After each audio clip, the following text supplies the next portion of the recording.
A ver, el tema del 1881. Quiero contarle mi secreto. Empieza el 30 de marzo de 2023. Bueno, en realidad hay algunos detalles que empiezan un poco antes, pero oficialmente empieza el 30 de marzo de 2023, que hubo una excursión a un petroglifo que se encontró aquí al lado el año pasado. Al lado de ese petroglifo hay una ermita, que de hecho estuvimos viendo esa ermita antes de ir a ver el petroglifo. Es una ermita San Esteban y hay una figura pequeñita del santito. Y en el retablo está escrito el número 1881. Luego, después de ver esa ermita, nos acercamos hasta el petroglifo. Uy, ahí me salió el acento galleguiño, ¿eh? Y así, mientras estábamos alrededor del petroglifo, primero hablamos del petroglifo y de cómo lo podrían haber hecho y de tal y cual. Y luego la conversación llegó un momento en que derivó al pueblo que había alrededor de la ermita. A ver, lo que cuentan de esa zona del monte es que estaba habitado, había un pueblo, pero lo atacó la peste, y hay una leyenda sobre ello, ya la contaré en otro momento. Y los supervivientes de ese pueblo se repartieron entre dos de los pueblos más cercanos. Bien, una persona que estaba allí ese día dijo, sí, la peste o lo que no era la peste, porque antes la iglesia venía, arrasaba con un pueblo y nadie se enteraba. Ella habló de que en el valle de al lado había judíos y que había también tirando por el camino de Santiago para arriba, porque el valle de al lado justo es el camino de Santiago. En el valle de al lado, que todavía quedan algunos pueblos, antes había todavía más pueblos y se han encontrado pruebas de que antes por ahí había asentamientos judíos. Y a ella le da a pensar que no está tan lejos y que este pueblo podría ser que fuera el caso de que fueran judíos y que fuera arrasado por la Iglesia Católica, porque San Esteban es un santo que tradicionalmente está muy asociado a los judíos. Y a mí esta historia me llamó terriblemente la atención, porque se dan varias casualidades con la historia que cuentan sobre los cátaros allí en Cataluña. Para empezar, un pueblo perseguido por la Iglesia, que los cátaros, si no recuerdo mal, eran otro tipo de cristianismo, no eran judíos. Pero bueno, la cuestión, un pueblo perseguido por la Iglesia, que se oculta en una zona montañosa, en la que casualmente hay leyenda intraterrena,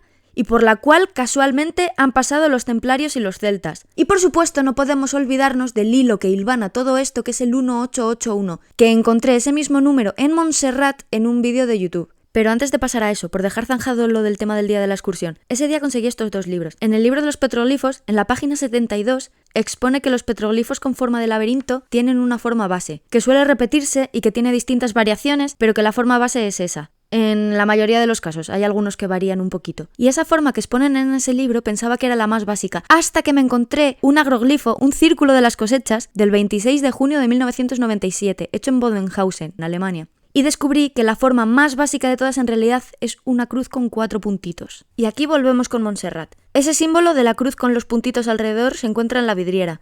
Y fuera se encuentra, lo he encontrado que lo llaman la cruz de Jerusalén, que es la cruz con crucecitas más pequeñas dentro. Y si estiras las crucecitas de dentro, o si lo miras desde lejos, que también da la sensación, da el siguiente simbolito. Y si mezclas eso a la aplicación de fractales, que ya se había formado esa cruz aplicando fractales a la cruz inicial, se da el tercer símbolo, bueno, más o menos. Deja solo los puntitos del centro, pero es una mezcla de ambos. Que ese último símbolo, yo juraría que lo he visto en algún sitio en Montserrat, en alguno de los vídeos. Ahora no lo he vuelto a encontrar, porque en su momento solo apunté el símbolo y no apunté dónde lo vi. Pero lo he visto en Montserrat fijo. Bueno, casi fijo. Bueno, y el fractal me ha quedado un poco deforme, pero para hacernos la idea nos vale. Aunque no recuerde dónde lo vi, sí que recuerdo perfectamente que ese símbolo me dejó rayada porque fue plan de... Es que es demasiada coincidencia, justo 8 puntitos. Pero este tema se quedó ahí parado una temporada. Me encontré con un vídeo de Diego de Hijos del Sol en el que hablaba de un mapa. Un mapa hecho en piel de oveja que por un lado pone el número 881 y por el otro lado, si le das luz ultravioleta,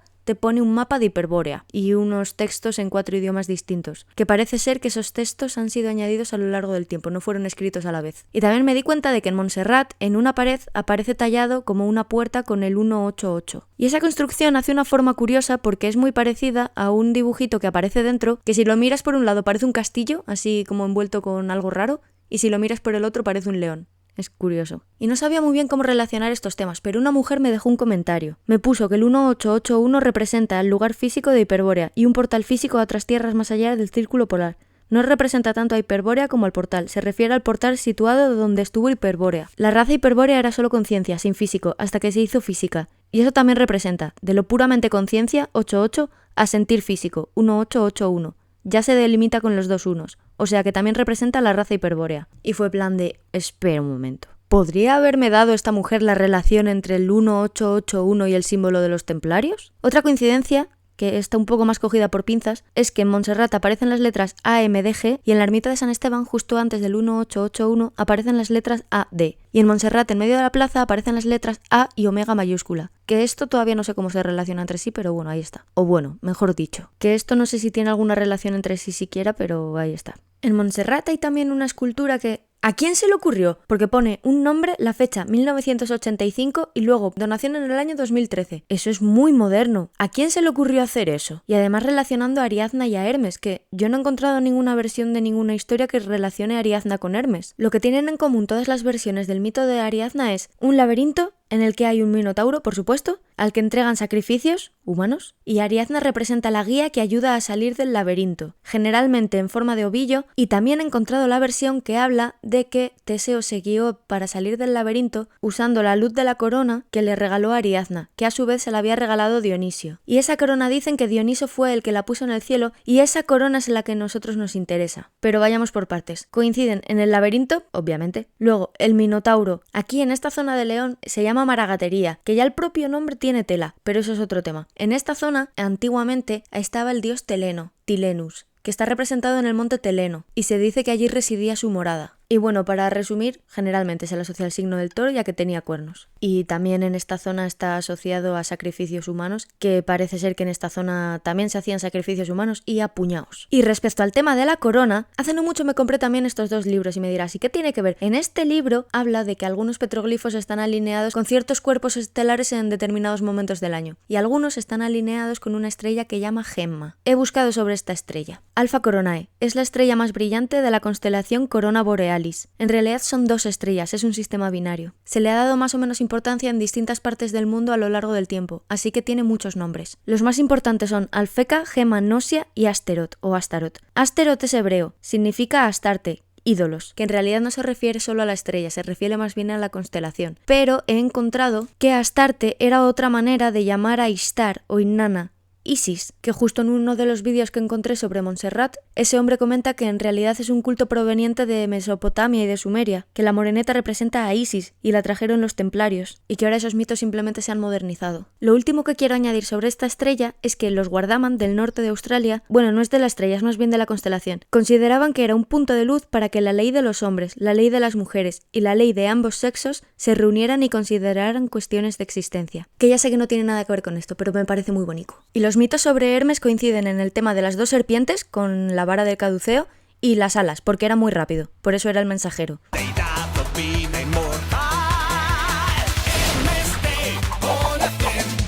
El análogo de Hermes en la mitología romana era Mercurio. Aquí es importante exponer la hipótesis de que un mismo ente puede estar representado con el nombre de distintos dioses según la función que represente. Hay algunos estudiosos de este tema que tienen esa hipótesis. En la página 72 del libro del Teleno habla de los posibles dioses con los que puede estar relacionado el Teleno, y uno de ellos es Mercurio. Sobre esto, este hombre también muestra unas estatuas en Roma, en el Vaticano. Los símbolos con los que representan a Mercurio incluyen la vara con las dos serpientes en la mano derecha, un saquito en la mano izquierda y un sombrerito que me llama la atención. También menciona que otros emperadores posteriores copiaron esos mismos símbolos para atribuirse características divinas. Y si volvemos al santito de San Esteban, él personalmente no, pero las figuritas que tiene a los lados, las dos tienen una vara. Una que la original yo creo que se perdió y pusieron esa, y la otra que parece más bien un cetro de poder. Pero, aparte de la vara de Hermes, podría hacer referencia también a la lanza con la que suelen representar a Marte, o a Ares, que es otro de los dioses con los que se identifica el Teleno. Y en las estatuas romanas también se les representa con un saquito. Y casualmente, la figura de al lado del santito también tiene un saquito, encima de un libro. Que el libro probablemente haga referencia más bien a San Esteban, porque se le solía representar con un libro. Y siempre con tonsuna, que es la calva esta que se hacen en la coronilla. Y a mí la forma que hace el pelo con la tonsuna me da un aire al sombrerito curioso de Mercurio. Por eso, ¿a quién se le ocurrió esa escultura para ponerla ahí? ¿De dónde sacó la idea de juntar a Ariadna y a Hermes? Que vale, hasta aquí en realidad alguien podría pensar, tía, te has flipado. Pásame el número de tu camello. Punto número 1, nunca. Cuantos más seamos, más tenemos que repartir. Y punto número 2, estoy yendo de menos a más. En Montserrat hay también este dibujo de la moreneta y del niño en unas baldosas. La simbología del orbe y la planta coincide con una simbología que se encuentra en el templo de Déndera, dedicado a Hathor. Más en concreto en un techo dedicado a la diosa Nut, la diosa del cielo o mar primordial. Puede verse que da a luz al sol, un circulito, y que esa energía se proyecta y que da a luz a la diosa Hathor, que representa la fertilidad, con una planta verde. Hathor, como diosa de la fertilidad, se la representa o bien como forma de vaca o bien con forma humana y encima de la cabeza un disco con cuernos. Y en la entrada del templo de Dendera, justo encima de la puerta, aparece este símbolo, que entre otras cosas menciona que puede representar a la hermandad de la serpiente, una casta sacerdotal con conocimiento secreto. Pero a lo que voy es, cuernos y 2 serpientes, Ariadna y Hermes. Sobre el tema del orbe y la planta, el San Estevín en una mano tiene una piedra, porque la historia de San Esteban cuenta que murió lapidado, y en la otra mano tiene una palma, que según la tradición cristiana significa la palma del martirio, pero la palma tiene una simbología mucho más antigua. En la época precristiana era el símbolo de victoria del espiritual frente a lo terrenal, así como de renacimiento y de inmortalidad. Y lo que realmente nos interesa a nosotros es que hay una representación de Marte y Victoria. Lo encontré en la página 72 del Noroeste Mítico. Representan a Marte con una lanza en su mano derecha y Victoria con una palma en su mano izquierda y un objeto esférico en la derecha, y una cabeza de bóvido, que supongo que es de toro, en bajo relieve en la parte inferior. Y el santito, vale, no es un orbe, es una piedra, pero tiene suficiente semejanza como para levantar una ceja, y más pensando que está justo enfrente de un monte cuyo nombre está identificado con un dios cornudo. Además de la relación del retablo del santito con la representación de Marte Victoria, he encontrado cierta similitud entre el santito y la moreneta. No es un orbe exactamente lo que tiene el santito, sino una piedra, pero se asemeja. Y la palma me llama la atención, porque generalmente las palmas, por una parte las pintaban amarillas, y no verdes, y por otra las pintaban hacia abajo, y no hacia arriba. Que vale, puede ser coincidencia, puede ser que el artesano fuera bastante chapucero y que le hiciera esa forma porque el pobre no lo podía hacer mejor, y puede ser que le pusiera pintura verde porque no le quedaba pintura amarilla, pueden ser motivos banales. Es que tú empiezas a acumular casualidades, y lo juntas con el tema de que el rollito que se traían los templarios era ocultar las cosas a plena vista, y yo ya no sé qué pensar, la verdad. La historia de San Esteban incluye que varias personas dieron falso testimonio en su contra y por eso terminaron apedreándolo. Y dicen que una de las normas de los templarios era la de aguantar falsas acusaciones en su contra, y el símbolo de los templarios es una cruz cuadrada. Y ya sé que hemos dado un rodeo que te cagas, pero en la moreneta también aparece una cruz cuadrada, en el orbe del niño. Sobre este orbe con la cruz solo 2 cosas. La primera, la similitud que le encuentro con otras cosas. Se me parece un montón al símbolo de Oviedo, y el símbolo de Oviedo, a su vez, se me parece bastante al símbolo que aparece constantemente en Montserrat. Lo único que cambia es que uno está en un círculo y el otro en un cuadrado, bueno, rectángulo, y que en el escudo de Oviedo está camuflado en forma de cruz. Y por otra parte, la simbología de los orbes. Cuando habla de las estatuas de Roma, también menciona a este dios que tiene un orbe en la mano, representando el control sobre el mundo. Pero también, a partir del templo de Hathor, se puede llegar a la conclusión de que representa el sol, la fertilidad, o la luz y el calor que da pie a la fertilidad. Y además, en la moreneta, ella tiene un orbe y el niño tiene otro. Y en el techo dedicado a Nut del que hablé antes, ella en un lado se come el sol y en el otro lo da a luz. Y en este punto hubo unos días que tuve un pequeño parón en este tema, y me dediqué simplemente a dar vueltas a las mismas cosas a ver si veía algo nuevo. Y me dediqué también a otras cosas, entre ellas los agroglifos, los círculos de las cosechas. Encontré un agroglifo que se relaciona con un petroglifo de una manera parecida al caso que mencioné al principio. Se trata de este. Este fragmento de este agroglifo es como este petroglifo, bueno, es como la forma base de este petroglifo pero simplificada. Además encontré que esta forma que acabo de mencionar también aparece camuflada o directamente puesta en algunos agroglifos. Relacionándolo con el tema del 1881, se me llegó a ocurrir que igual el símbolo que aparece en Montserrat todo el rato quizá hace referencia al plano físico, por el tema de los ángulos rectos, como si estuviera contenido, y en cambio los circulitos hacen referencia al plano etéreo. Y por eso el circulito en Oviedo está arriba, y por eso un orbe hace referencia a la planta, a la tierra, y el otro orbe está en la mano del niño que apunta para arriba y tiene los ojos cerrados como si estuviera durmiendo, en el mundo onírico, como en otra densidad o dimensión, tal vez como hiperbórea. O quizás sea una sutil manera de reflejar que existe una analogía entre el 8 y el círculo. Igual son pajas mentales mías. El último detalle que voy a mencionar sobre los agroglifos, por ahora, es que yo estaba... Bueno, antes de eso, mencionar un detallito. Quien quiera que sea los que hagan los agroglifos, estilan mucho el rollito de hacer un dibujo un día y luego otro día añadirle algo a ese mismo dibujo. Pues bien, yo un día no estaba teniendo esto en cuenta porque estaba buscando un agroglifo y estaba pensando en mis cosas, y estaba yo tranquila y desprevenidamente buscando mi agroglifo cuando me encuentro esto. Y fue plan de ¡fua! ¡Casi! Llega a ser un 8 en vez de un 3 y se me cae el culo al suelo. Y de esto que sigo bajando un poco más y fue plan de... vale, se me cae el culo. Las imágenes de los dibujos están un poco retocadas para que se vean bien desde arriba, pero partieron de una imagen original. Existen. Bueno, existieron, más bien. Ahora ya no. A mí este agroglifo me da a pensar varias cosas. Por una parte puede confirmar que el círculo se refiere a lo etéreo. En plan, por una parte lo etéreo y al otro lado lo físico. Por otra, también puede indicar la analogía entre el 8 y el círculo. Y por otra, sé que suena descabellado así de primeras, pero demuestra que quien quiera que sea que hagan los dibujos en las cosechas tiene alguna relación de alguna manera con Montserrat, porque tanto el 1881 como el 1031 aparecen en Montserrat. Son códigos, no son fechas. Como comprenderás, cuando vi esto me quedé flipándolo, en plan de ¿qué está pasando aquí? ¿En qué berenjenal me estoy metiendo? Se me ocurrió que igual hay más sitios parecidos en el resto del país. Y justo mientras tenía ese pensamiento en mente, me encontré a Próspera Muñoz, la que llaman la primera abducida de España, hablando de una moreneta y de templarios en Murcia. Y habla de un libro, La Guía de la España Mágica, en el que ese libro menciona todavía más vírgenes negras. Así que sí. Y por lo que parece no siempre utilizan los mismos símbolos, los van camuflando de distintas maneras. Luego encontré un vídeo sobre el templo de Salomón. Este hombre expone que el templo en realidad puede ser una máquina muy grande, bien utilizada para abrir un portal dimensional o bien utilizada para crear el elixir de la vida mediante alquimia, o para las dos cosas. Y me estuve rayando un poquito sobre qué relación podría tener esto con los templarios y tal, hasta que me dio por buscar el nombre completo de los templarios y la verdad es que me sentí un poquito estúpida. Este hombre insiste en esa cosa, que por una parte tiene bastante parecido a la bobina de Tesla y por otra parte tiene bastante parecido al símbolo del caduceo. Y todo ello a su vez a Baphomet, que es una figura que también está íntimamente relacionada con los templarios. Hubo un templario llamado Garcerant que durante un interrogatorio hace referencia a una especie de ídolo, una figura, Infiguram Baphometi, del que se le había dicho que únicamente por su intercesión podía salvarse. De la figura de Baphomet se podrían decir muchas cosas. Así en resumen, la palabra Baphomet es curiosa, porque tiene un mensaje oculto en sí misma y al mismo tiempo ayuda a descifrar otros textos u otros códigos. La imagen extendida de Baphomet la publicó Eliphas Levi y se le atribuye a él. Las coincidencias que a nosotros nos importan. Los templarios tuvieron mucha presencia en Chipre, y allí hay un lugar que se llama Bafos, donde hubo un templo dedicado a Astarte, y la adoraban bajo la forma de una piedra negra. Astarte Isis, Isis Moreneta, Moreneta Piedra Negra, y petroglifos de león que apuntan a una estrella que coincide también en simbología con esto. Bien, bueno. Por otra parte, como ya dije antes, las columnas de Salomón tienen cierto parecido con las bobinas de Tesla y con el falo de Baphomet, que al mismo tiempo tiene relación con Hermes, lo cual enlaza con el tema de la luz. Y aquí tenemos que hacer un pequeño repaso. En otro vídeo de Montserrat, la relación que hacían de Hermes y Ariadna era la de la luz. Ariadna representando la luz que te guía y que te ayuda a salir del laberinto, sea este físico o mental, y Hermes porque lo consideran el dios del ingenio y de la astucia. Llegan a decir de él que es el de multiforme ingenio, de astutos pensamientos. Y todos conocemos la referencia de que cuando se te ocurre una idea, como que se te enciende la bombilla. Pues esa luz de esa bombilla es Hermes. Y comentaba eso en ese vídeo, que Ariadna y Hermes pueden referirse a dos aspectos distintos de la luz. Y aquí volvemos a enlazar con la moreneta. Encontré la relación de la moreneta y el niño con dos aspectos distintos de la luz gracias a la mitología del Teleno. Telenos tiene cierta analogía con Belenos, que tiene su origen en la raíz Bel.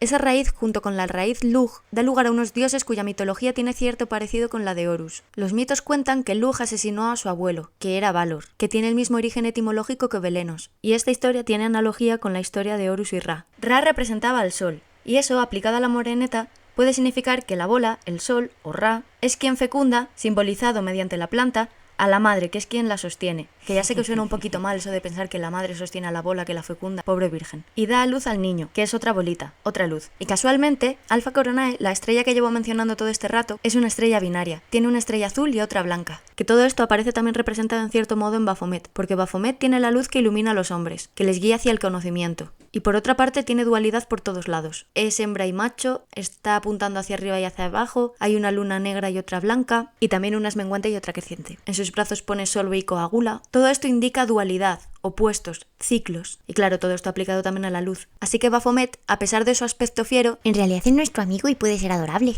Lo último que me gustaría mencionar sobre Baphomet es que el gesto que está haciendo con las manos casualmente es el mismo que el niño de la moreneta y que la figura que tiene el San Estevín a un lado. Y con todo esto en mi cabecita llegué a la noche del 26 de mayo de 2023. Yo estaba tranquila y desprevenidamente dibujando agroglifos, y ese día me había dado por dibujar círculos de las cosechas con forma de flor de la vida. Mientras dibujaba estaba escuchando mi programa de misterios de confianza, y mientras hablaban de transmutación y alquimia, vaya aparece esta imagen y fue plan de espera. Esto me suena. Yo tenía esto dibujado, sin las líneas rectas, pero fue plan de espera. Si esto encaja. Y dibujé las líneas rectas y fue plan de espera. Y ya me puse a dibujar las otras cosas y fue plan de es que esto encaja. Encaja con todo, perfecta y armoniosamente.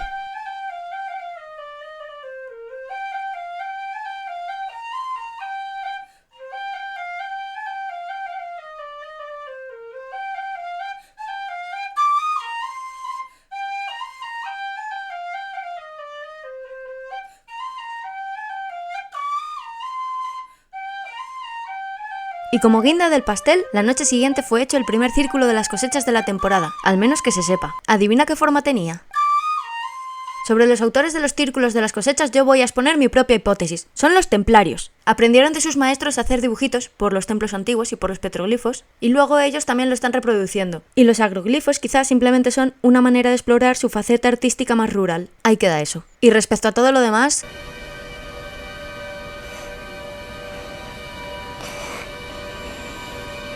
En ocasiones veo coincidencias. todos los días. Están en todas partes. A mí personalmente el día menos pensado me explota la cabeza. ¿Y tú qué piensas de todo esto?